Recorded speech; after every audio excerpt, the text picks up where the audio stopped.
Hi, welcome back to my channel, Sabrina Osman. Hari ini aku akan cerita tentang 5 filem seram yang diadaptasi daripada kisah benar. Cerita yang pertama, tajuk dia Exorcism of Emily Rose. Filem ni diilhamkan daripada pengalaman sebenar seorang gadis Jerman yang bernama Anneliese Michael. Dan apa yang dah terjadi pada dia lebih tragik dan mengerikan daripada yang ada dalam filem tu. Okey, jom kita dengar apa yang lebih tragik dan mengerikan tu, okey? Masa Anneliese ni berumur 17 tahun, dia mengalami sawan dan dimasukkan ke hospital. Selepas didiagnose, baru dia tahu dia mengalami temporal lobe epilepsy, iaitu satu keganjilan yang menyebabkan hilang ingatan, sawan dan juga halusinasi. Walaupun dengan pengambilan ubat, tapi penyakit dia tu gagal untuk sembuh. Selepas tu, Anneliese mula percaya yang dia dirasuk dan dia perlu mencari penawar yang lain selain daripada makan ubat. Semasa dia dirasuk, Anneliese ni dia banyak lakukan perkara-perkara ganjil tau. Antara perkara-perkara ganjil yang dia buat, mengoyakkan baju, melakukan 400 squat sehari dan merangkak di bawah meja, lepas tu menyalak seperti anjing selama 2 hari. Selain tu, dia juga makan labah-labah dan juga arang kayu, menggigit kepala burung sampai putus, dan yang paling menjijikkan sekali adalah menjilat air kencing sendiri daripada lantai. Selepas beberapa ketika, akhirnya Anneliese dan juga ibu dia bertemu dengan seorang paderi yang bernama Ernst Al yang percaya bahawa dia tu kena rasuk. Dan paderi tu juga cakap yang Anneliese ni tak macam orang yang ada sakit epilepsi tu. Paderi Al ni meminta persetujuan daripada bishop untuk melakukan exorcism terhadap Anneliese. Dan bishop pun bersetuju, tapi dengan syarat benda ni kena dilakukan dengan rahsia. Exorcism dalam bahasa Melayu boleh dikatakan sebagai pengusiran hantu ataupun iblis. Dalam tempoh 10 bulan, paderi-paderi ni dah melakukan 67 exorcism terhadap Anneliese selama 4 jam setiap sesi. Sepanjang upacara ni, Anneliese mendedahkan yang dia dirasuk oleh 5 syaitan. Kesemua roh jahat ni berkomunikasi menggunakan suara yang dalam. Anneliese juga dikatakan patah tulang dan bahagian lututnya juga terkoyak sebab dia selalu berlutut dan berdoa. Sepanjang 10 bulan upacara tu dilakukan, Anneliese selalu diikat untuk membolehkan upacara tu dijalankan. Secara perlahan-lahan, Anneliese hilang selera makan dan akhirnya mati disebabkan tak cukup nutrisi dan dehidrasi, iaitu kekurangan air, pada 1 Julai 1976.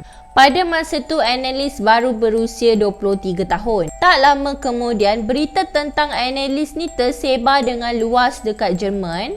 Ibu Anneliese dan kedua-dua paderi dihadapkan ke mahkamah kerana cuai sehingga menyebabkan kematian. Mereka hadir ke mahkamah dengan membawa rakaman upacara tersebut untuk membuktikan bahawa tindakan mereka ni adalah benar. Kedua-dua paderi tersebut dijatuhkan hukuman penjara selama 6 bulan. Tapi selepas tu ditangguhkan dan ibu kepada Anneliese pula tidak dijatuhkan sebarang hukuman sebab kematian anak dah cukup membuatkan ibu dia menderita. Dan pada tahun 2005, cerita tentang Exorcism of Emily Rose dikeluarkan. Jadi korang boleh pergi tengok cerita ni sebab cerita ni based on true story dan cerita ni boleh korang tengok dekat Netflix juga. Cerita yang kedua, The Conjuring. Mesti ramai di antara korang yang tahu The Conjuring ni berdasarkan kisah benar. Tapi dekat sini biarlah aku cerita sekali lagi tentang The Conjuring ni. Cerita The Conjuring ni mengisahkan tentang sebuah keluarga yang mendiami sebuah rumah yang berhantu. Filem ni memang dikatakan berdasarkan daripada kisah sebenar yang berlaku ke atas keluarga Perron. Dan ada beberapa fakta yang tidak diceritakan dalam filem juga. Jadi aku akan ceritakan tentang fakta-fakta tu sekarang. Benda ni lebih kurang macam pesan orang-orang tua dalam masyarakat Melayu lah. Kalau masuk sesebuah rumah tu mesti ada pantang larang dia. Benda paling misteri selepas je keluarga parent berpindah masuk ke dalam rumah tu, ada satu nasihat yang mengatakan demi keselamatan keluarga kamu, jangan tutup lampu pada waktu malam. Kemudian, tak lama selepas menerima nasihat misteri tu, keluarga parent diganggu buat kali yang pertama. Dalam filem, memang tak adalah tiba-tiba jiran datang lepas tu nak bagi nasihat ni kan. Selepas berlaku kejadian aneh, akhirnya keluarga parent ni sedar yang diorang ni duduk dalam rumah yang berhantu. Tapi dikatakan hantu-hantu yang mengganggu tu hantu-hantu yang baik lah, kira diorang ni duduk dengan housemate. 5 adik-beradik dalam keluarga parent, iaitu anak-anak parent tu lah. Mereka juga akui bahawa hantu dekat dalam rumah tu seperti penjaga di waktu malam. Mereka percaya yang hantu tu menidurkan mereka dan mencium dahi mereka sebelum tidur. Cynthia dan Andrea parent masih ingat lagi macam mana hantu tu tersenyum masa nak tidurkan diorang. Masa tu diorang ingat hantu tu adalah ibu diorang yang datang untuk tidurkan diorang kan. Tapi rupa-rupanya bukan.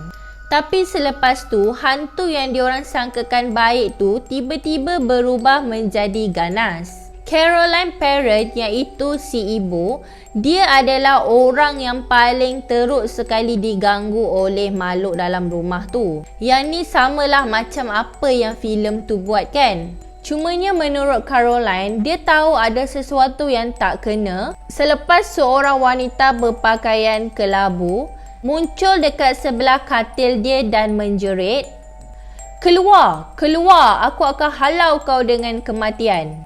Kalau dalam filem, korang boleh tengok Caroline sendiri yang pergi cari keluarga Warren kan, iaitu Ed dengan Lorraine tu.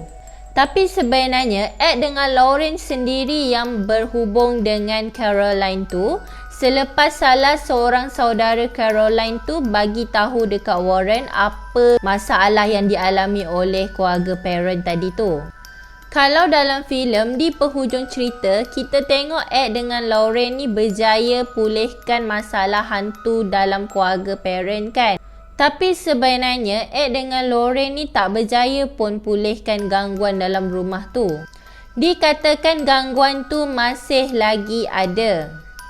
Pada sesiapa yang tak pernah tonton cerita The Conjuring ni, korang boleh pergi tengok sekarang juga. Sebab The Conjuring ni best.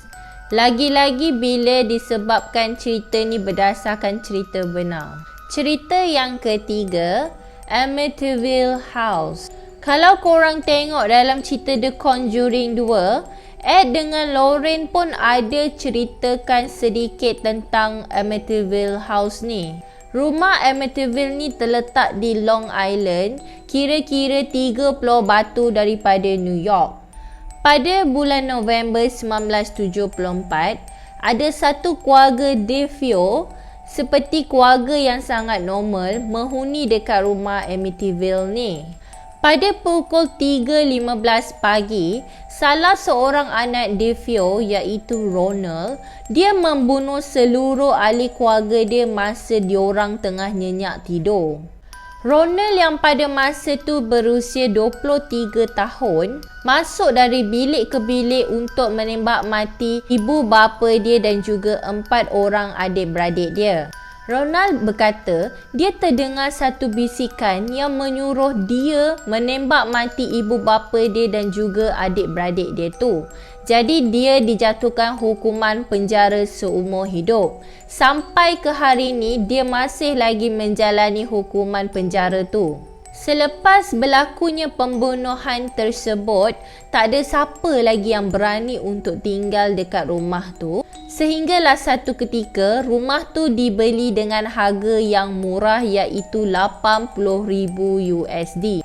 Keluarga tu berpindah masuk ke dalam rumah tu tapi hanya bertahan selama 28 hari je. Keluarga tu mengesahkan yang mereka melihat lendir keluar daripada dinding Pisau dicampak keluar daripada dapur. Makhluk bermata merah seolah-olah kinzir. Mereka juga nampak ada satu makhluk yang mundar-mandir kat dalam rumah tu. Dan pemilik rumah baru tu juga ada cakap yang dia nampak isteri dia terapung di atas katil dan terjaga setiap pada pukul 3.15 pagi. Waktu yang sama Ronald membunuh seluruh ahli keluarga dia. Akhirnya dia membuat keputusan untuk memanggil paderi untuk pembersihan rumah. Tapi paderi tu melarikan diri sebab dia cakap ada satu bisikan yang menyuruh dia keluar. Bisikan tu cakap keluar daripada rumah tu. Disebabkan keseraman rumah Amityville ni, membuatkan cerita ni diterbitkan pada tahun 1979 dan dibaharukan semula pada tahun 2005. Jadi korang apa lagi? Pergilah tengok cerita Amityville ni. Cerita yang keempat, Annabelle. Sekitar tahun 1970, seorang gadis yang bernama Donna dihadiahkan oleh ibu dia sebuah patung Raggedy Ann sempena hadiah ulang tahun dia. Donna ada satu roommate nama dia Angie. Jadi mereka berdua ni tak tahu pun kisah sejarah patung ni. Sampailah patung ni bergerak dengan sendirinya. Mula-mula patung ni dia bergerak tak adalah ketara sangat nampak kan. Tapi kemudian patung ni dia menghilangkan diri dan dia muncul di tempat yang lain. Selepas tu mulalah berlakunya beberapa gangguan.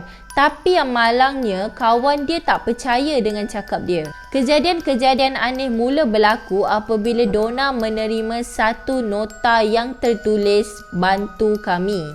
Donna mencari patung tu dekat tempat tidur dia dan ternampak darah dekat dada dan juga tangan dia keluar daripada patung tu. Seorang pakar mistik menjelaskan bahawa ada seorang budak kecil bernama Annabelle Higgins berusia 7 tahun meninggal dekat daerah tu sebelum pangsa puri diorang dibina. Dan dipercayai semangat Annabelle tu termasuk dalam patung tu. Dan sejak tu Donna mengalami mimpi buruk. Dia tak boleh bergerak bila Annabelle memanjat tubuh dia, mencakar dan juga mencekik dia. Beberapa hari selepas tu, Donna dan juga Angie mendengar ada satu gerakan dalam bilik Donna. Bila diorang buka pintu, diorang nampak Annabelle dekat tempat lain. Dan bila Donna nak mendekati patung tu, tiba-tiba dia terasa sakit dekat dada dia dan dia melihat ada kesan cakaran dekat dada. Akhirnya diorang membuat keputusan untuk memanggil Ed dengan Lorraine untuk datang. Ed dan Lorraine membuat satu kesimpulan bahawa ada satu iblis yang duduk dekat dalam patung tu bertujuan untuk memiliki jiwa Donna. Ed dan Lorraine membawa patung tu ke muzium dan disimpan dalam pintu yang berkaca dan dikunci. Ed dan Lorraine cakap iblis tu masih lagi duduk dekat dalam patung tu.